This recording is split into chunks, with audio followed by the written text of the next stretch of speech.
ঘরোয়া পদ্ধতিতে কম খরচে মাংসের পকোড়া মুচমুচে আর খেতেও কিন্তু বেশ সুন্দর। হ্যাঁ বন্ধুরা, আজকে এই রেসিপিটাই আপনাদের সাথে শেয়ার করব। আসসালামু আলাইকুম। আমার চ্যানেলে নতুন হলে অবশ্যই সাবস্ক্রাইব করে বেল আইকনটা অন করে রাখবেন, যাতে প্রথম ভিডিওটা আপনার কাছে পৌঁছায়। চলেন বেশি কথা না বাড়িয়ে রেসিপিতে ফিরে যাই। এখানে আমি মাংসটা কিন্তু ভালোভাবে শিলনোড়ায় থেতো করে নিচ্ছি।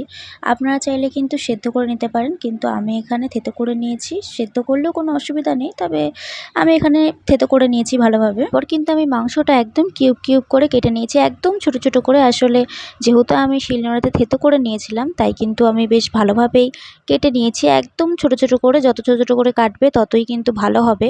যেহেতু আমি এখানে সেদ্ধ করে নিয়ে থেতো করেছি, তাই একটু বেশি ছোট ছোট করে কেটে নিতে হবে। কিন্তু আমাদের প্রথমেই লাগবে আদা রসুনের পেস্ট। তারপরে এখানে অল্প একটু জিরের গুঁড়ো দিয়েছি আর স্বাদ মতন লবণ, ঠিক যতটা পরিমাণ লাগবে ততটা পরিমাণে দিয়ে নেব। একটু ধনিয়ার গুঁড়ো দিয়েছি আর লঙ্কার গুঁড়ো দেবো। যেহেতু আমরা একটু বেশি ঝাল খেতে পছন্দ করি, তাই একটু বেশি করেই লঙ্কার গুঁড়ো দিয়েছি। আপনারা যে যেমন ঝাল পছন্দ করেন সেই অনুযায়ী ঝালটা ঠিকঠাক করে দিয়ে দেবেন। আর এখানে হলুদের গুঁড়ো দিয়ে দিয়েছি, গোলমরিচের গুঁড়ো আর মিট মশলা, আর একটু এখানে আমরা কাঠ মশলা দিয়েছিলাম, যেটার ভিডিও নেওয়া হয়নি। বেশি কিছু উপকরণ লাগবে না বন্ধুরা, শুধু এই কটা উপকরণই লাগবে। তারপর হাতের সাহায্যে ভালো করে একটু মশলাগুলোকে মেখে নিতে হবে একদম ভালোভাবে। তারপর এই যে আমরা একটু বেশি করে পেঁয়াজ দিয়ে নিয়েছি আর বেসমটা দিয়ে কিন্তু একদম ভালোভাবে মেখে নিতে হবে, খুব ভালোভাবে। যত ভালোভাবে মাখবে ততই কিন্তু টেস্ট হবে। আসলে এই কথাটা আমার আম্মু বলে যে যত ভালো করে মাখবে ততই কিন্তু খেতে বেশি টেস্ট হয়। তো ভালোভাবে মেখে নিয়েছি। এই যে মেখে নিয়ে আমি 5-6 মিনিটের মতন রেস্টে রেখে দেবো। আপনারা চাইলে নাও রাখতে পারেন, আবার চাইলে রাখতেও পারেন। আমি যেহেতু এখানে 5-6 মিনিটের মতন রেস্টে রেখে দিয়েছিলাম।